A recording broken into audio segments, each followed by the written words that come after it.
നേപ്പാൾ മിന്നൽ പ്രളയത്തിൽ മരണം 170ആയി. 134 ഇന്ത്യക്കാരടക്കം 750-ലധികം ആളുകളെ കാണാനില്ല.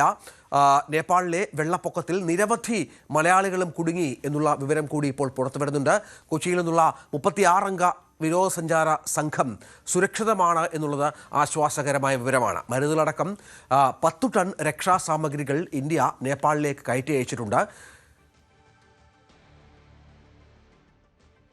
നേപ്പാൾ പോലീസ് അവരുടെ എക്സ് പേജിൽ പങ്കുവച്ച ഭീതിജനകമായ ദൃശ്യങ്ങൾ, ഞെട്ടിപ്പിക്കുന്ന ദൃശ്യങ്ങൾ കാണാം. रसुवामा तिब्बत तर्फबाट ठूलो बाढी प्रवेश गरेकोले अर्को सूचना नआउँदासम्म त्रिशुली नदीको तटीय क्षेत्रका जिल्लाहरू नुवाकोट, धादिङ, चितवन, गोर्खा लगायतका स्थानहरूमा उच्च सतर्कता सहित सुरक्षित स्थानमा रहन अनुरोध छ.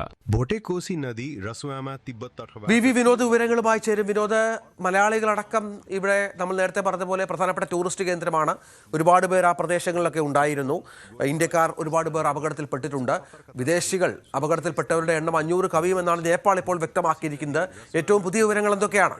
രഞ്ജിത്ത്, ഈ അപകടത്തിന്റെ ഭീകരത എത്രമാത്രം ഉണ്ടെന്ന് തെളിയിക്കുന്ന കണക്കുകളാണ് പുറത്തു വരുന്നത്. 180 മരണം ഔദ്യോഗികമായി തന്നെ സ്ഥിരീകരിക്കപ്പെട്ടിരിക്കുന്നു. 800ഓളം പേരെ കാണാതായിരിക്കുന്നു. ഇതിൽ 140ഓളം പേർ ഇന്ത്യക്കാരാണ്. കൊച്ചിയിൽ നിന്നുള്ള 36-അംഗ സംഘവും ഈ അപകട സ്ഥലത്തുണ്ടായിരുന്നു. ഇവർ സുരക്ഷിതരാണെന്ന വിവരമാണ് പുറത്തു വന്നിട്ടുള്ളത്. ഇവരിൽ പലരുമായും ബന്ധപ്പെടാൻ സംസ്ഥാന സർക്കാരിന് കഴിഞ്ഞിട്ടുണ്ട്. ഇവരെ സുരക്ഷിതരായി കേരളത്തിൽ തിരിച്ചെത്തിക്കുക എന്ന ഒരു ദൗത്യമാണ് ഇനി അവശേഷിക്കുന്നത്. ഈ അപകട കാരണം സംഭവിച്ചുള്ള വിവരങ്ങളും പുറത്തു വന്നിട്ടുണ്ട്. ഈ മഞ്ഞ് മല അത് ഇടിഞ്ഞു വന്നതാണ് ഇത്തരമൊരു അപകടത്തിലേക്ക് കാരണമായതെന്ന വിവരമാണ്. അതായത് ഈ സ്വാഭാവികമായി ഉണ്ടാകുന്ന തടയണയുണ്ട്. ദീർഘകാലം ഈ മഞ്ഞും വെള്ളവും ഒഴുകി അത് ഒരു തടയണയായി രൂപപ്പെടും. പിന്നീട് വലിയ തോതിൽ വെള്ളം സംഭരിക്കപ്പെടും. പിന്നീട് ഇത് തകരുന്ന സാഹചര്യം. അങ്ങനെയാണ് ഈ ഒരു അപകടം ഉണ്ടായെന്ന വിവരങ്ങൾ. അതേസമയം ഈ ടിബറ്റിൻ്റെ പല മേഖലകളിലും ചൈനയുടെ നിർമ്മാണ പ്രവർത്തനങ്ങൾ നടക്കുന്നുണ്ട്. അതിനെല്ലാം തന്നെ ഒരു രഹസ്യ സ്വഭാവത്തിൽ നടക്കുന്ന നിർമ്മാണങ്ങളാണ്.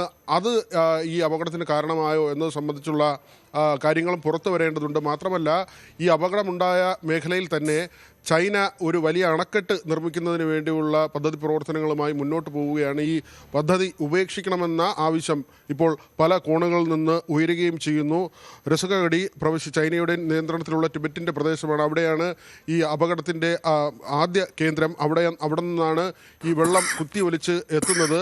നുവാക്കോട്ട്, രസുവ, ഖൂർഖ എന്നീ നേപ്പാൾ ജില്ലകൾ വലിയ തോതിൽ ഈ അപകടത്തിൻ്റെ തിക്തഫലം അനുഭവിക്കുന്നുണ്ട്. അവിടെ ഈ മാർക്കറ്റുകളും വലിയ കെട്ടിടങ്ങൾ, ബഹുനില മന്ദിരങ്ങൾ ഉൾപ്പെടെയുള്ള കേന്ദ്രങ്ങളുണ്ട്. ഇതെല്ലാം തന്നെ ഒരു നിമിഷം കൊണ്ട് ഒലിച്ചു പോകുന്ന കാഴ്ചയാണ് നമുക്കിപ്പോൾ പുറത്തു വന്നിട്ടുള്ളത്. പക്ഷേ ഈ വന്ന ദൃശ്യങ്ങൾക്കപ്പുറത്തേക്ക് ഉൾനാട്ടിലെ ഗ്രാമങ്ങളുണ്ട്. ഈ ഗ്രാമങ്ങളെല്ലാം തന്നെ ഒലിച്ചു പോയി എന്ന വിവരങ്ങൾ പുറത്തു വരുമ്പോൾ ഈ മരണസംഖ്യ ഇനിയും ഉയരും എന്ന ഒരു ആശങ്കയാണ് മുന്നിലുള്ളത്. നേപ്പാൾ പോലീസ് പുറത്തുവരുന്ന കണക്കിലും ഈ ഒരു ആശങ്ക പങ്കുവെക്കുന്നുണ്ട്. മരണത്തിൻ്റെ കണക്ക് ഔദ്യോഗികമായി പറയുമ്പോൾ തന്നെ ഇതൊരു അവസാന സംഖ്യയാണോ എന്നതിൽ വലിയ ആശങ്ക നിലനിൽക്കുന്നുണ്ട്. കൈലാസ് മാനസ സരോവർ യാത്രയ്ക്കുള്ള ഇടത്താവളമാണ് റസുവ.